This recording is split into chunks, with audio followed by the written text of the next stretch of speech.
Keracunan di Papua gimana? Sudah ada pihak lanjut? Baik, begini. Aku udah ya, ini habis ini udah. Di hemat dong, nanti tanya lagi. Jadi yang keracunan ini bukan Papua ya dan yang lain. Intinya kita tidak ingin ada keracunan. Ya, kita nggak bicara statistik, tapi kita bicara tidak boleh.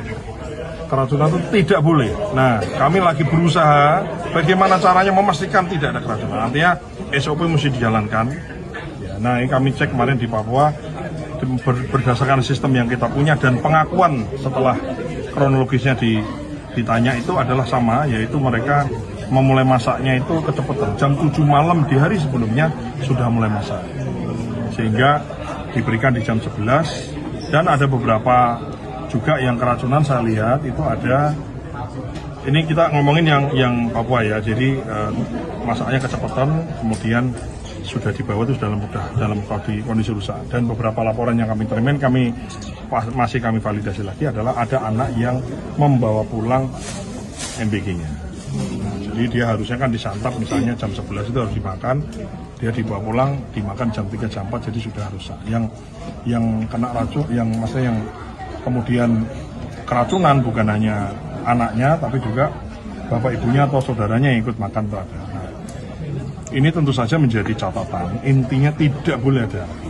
Nah, termasuk kami ingin memastikan jadi semua pengiriman itu kapan matang sampai dengan dikonsumsi itu sesuai standar, tidak boleh lebih dari 4 jam kalau nggak salah gitu, sehingga ada best before atau kalau di makanan itu kan ada sebaiknya dikonsumsi sebelum. Nah itu kami ingin dari sisi edukasinya kami perkuat.